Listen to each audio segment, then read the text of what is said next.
नमस्कार, आप देख रहे हैं बिजनेस टुडे बाजार। मैं हूं हर्ष शर्मा।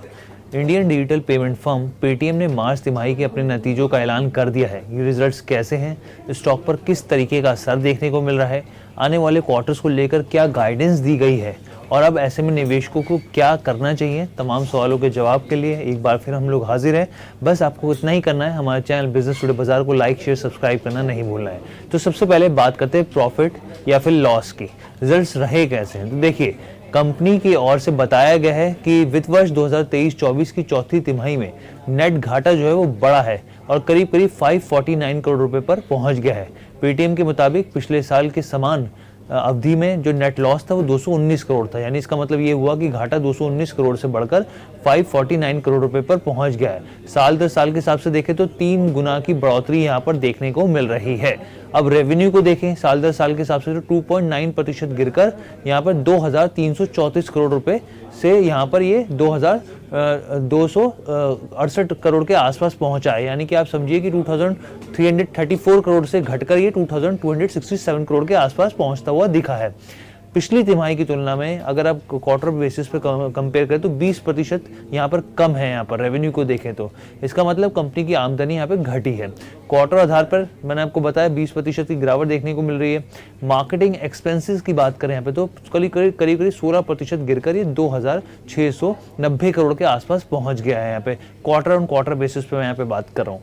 पेमेंट बिजनेस की बात करते हैं यहाँ पर, तो पेमेंट यहाँ पर रेवेन्यू जो है वो थोड़ा सा अब देखने को मिला है। YoY बेसिस पर 7% की बढ़ोतरी यहाँ पर देखने को मिली है। उसके अलावा अगर आप क्वार्टर ऑन क्वार्टर बेसिस पे देखें तो 9% की गिरावट है। यहाँ पे ग्रॉस मर्चेंडाइज वैल्यू की बात करें तो यहाँ पे करीब यहाँ पे 30% की बढ़ोतरी देखने को मिली है YoY बेसिस पर। यहाँ पे अब यहाँ पर नेट पेमेंट मार्जिन को देखें तो यहाँ पे करीब 24% की बढ़ोतरी है YoY बेसिस पर। और इसके अलावा अगर आप और मार्जिन की तरफ बढ़ते हैं यहाँ पर पेमेंट मार्जिन को, तो यहाँ पे 50% की बढ़ोतरी देखने को मिल रही है। अब ऐसे में सवाल उठता है कि भाई ये जो कंपनी ने जो लॉस बुक किया वो किया क्यों। तो देखिए पहले हमने देखा था जब आरबीआई का फैसला आया था तो बड़ी गिरावट देखने को मिली थी स्टॉक में। आज उतनी बड़ी गिरावट नहीं मिली देखने को। इसके पीछे वजह यही थी कि बाजार ने पहले ही जो इस तरीके से आपने भारी भरकम गिरावट देखने को मिली तो बाजार ने उसको पचा लिया था, इसलिए उनको पता था कि इस तरीके के रिजल्ट्स आने हैं यहाँ पर। अब लेकिन यहाँ पर मैं आपको बता दूं कि कंपनी की ओर से कहना है कि पेटीएम पेमेंट बैंक पर आरबीआई की ओर से लिए गए एक्शन के बाद कंपनी के बिजनेस पर असर पड़ा है। कंपनी ने रेवेन्यू में गिरावट के लिए यूपीआई लेन देन में टेम्परेरी डिसरप्शन और भारतीय रिजर्व बैंक के जरिए की गई कार्रवाई के बाद पेटीएम पेमेंट्स बैंक पर स्थायी प्रतिबंध लगाने को जिम्मेदार ठहराया है। फिनटेक की ओर से यह भी जानकारी दी गई है कि यूपीआई इंसेंटिव समेत मार्जिन पे 57% का योगदान है और वहीं यूपीआई इंसेंटिव को अगर हटा के देखा जाए तो वो 51% का यहाँ पर योगदान है। अब यहाँ पर पेटीएम के फाउंडर और सीईओ विजय शेखर शर्मा का भी बयान है। उनका क्या कहना है मैं आपको बताता हूँ। उनका कहना है कि मुझे ये बताते हुए बहुत खुशी हो रही है कि हमने अपने मुख्य पेमेंट बिजनेस को पेटीएम पेमेंट बैंक से अन्य साझेदार बैंक थे उनके साथ सफलतापूर्वक ट्रांसफर कर लिया, स्थानांतरित कर लिया है। ये कदम हमारे बिजनेस मॉडल को रिस्क यानी कि जोखिम से मुक्त करता है और ग्राहक और मर्चेंट के आसपास हमारे प्लेटफॉर्म की स्ट्रेंथ को देखते हुए लॉन्ग टर्म मोनेटाइजेशन के नए अवसर भी खोलता है।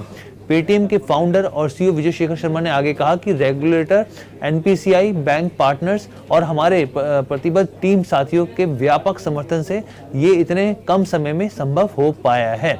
तो ये तो हो गया यहाँ पर फाउंडर का और सीईओ का बयान। अब बात करते हैं कंपनी की गाइडेंस कैसी रही, आने वाले क्वार्टर को लेकर क्या कहना है यहाँ पर, क्योंकि गाइडेंस बहुत इंपॉर्टेंट होती है। इस चीज़ को आपको समझना चाहिए क्योंकि अभी तक तो हमें पेन देखने को मिला है, अब आगे को लेकर क्या स्थिति है।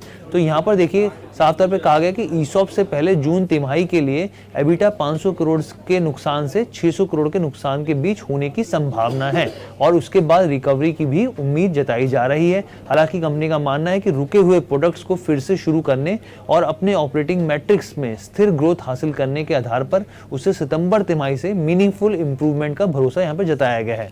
यानी कि कंपनी की तरफ से साफ तौर पर कहना है कि सितंबर तिमाही से अब जो स्थिति अभी आप देख रहे हैं उससे बेहतर स्थिति देखने को मिलेगी और धीरे धीरे इंप्रूवमेंट होती हुई दिखेगी, मीनिंगफुल इंप्रूवमेंट होती हुई दिखेगी। हम यहाँ पर उनकी कंपनी की तरफ से कहना है कि हम यहाँ पर व्यापारी और उपभोक्ता के आधार में जल्द ही मर्चेंट और कंज्यूमर बेस को और मजबूत कर पाएंगे और हम अपने TPAP ऐप के जरिए नए यूपीआई ग्राहकों को जोड़ने पर भी चर्चा कर रहे हैं। नई ऐप को लेकर ये लोग चर्चा कर रहे हैं और उस पर ग्राहक जो कंज्यूमर बेस है उसको बढ़ाने पर बातचीत चल रही है। और यहाँ पर हम आपको बता दें कि हमारे ही जो इंग्लिश चैनल बिजनेस टुडे ने बात करी थी गुरांग शाह से, उनसे पूछा गया कि स्टॉक में क्या करना चाहिए, कैसे देख रहे हैं, तो उनका साफ तौर पे रिकमेंडेशन था कि यहाँ पर आप इसको सेल कर सकते हैं, यानी कि यहाँ पे आप इसको बेच सकते हैं अभी मौजूदा लेवल से। तो ये ओवरऑल चर्चा थी पेटीएम को लेकर कि Q4 के रिजल्ट्स कैसे रहे हैं, अब किस तरीके की रणनीति अपनानी चाहिए, गाइडेंस को लेकर क्या चर्चा चल रही है। तो ये हमने आपको पूरा लब्बो लबाब बता दिया। कैसी लगी वीडियो कमेंट करके जरूर बताइएगा। बिजनेस टुडे बाजार के साथ जुड़ने के लिए धन्यवाद।